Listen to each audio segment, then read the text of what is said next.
Ayan, simpleng ulam, leftover namin na manok. Ginisa ko sa repolyo at saka sa mais.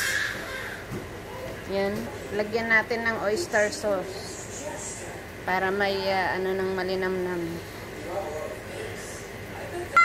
Konti lang para hindi maalat kasi bawal sa asawa ko yung maalat.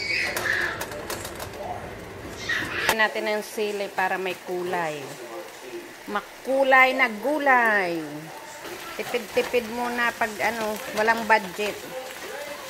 Ito simple lang na ulam, solved na. Hindi ko tinatakpan mga kabayan para magmukha siyang fresh. Ito lang hapunan namin. Mukulo-kulo.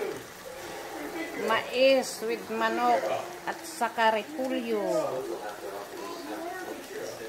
Pwede na, hotpok na yung repolyo. Ready to eat na. The man that captured gold project. Ready to eat. Thank you.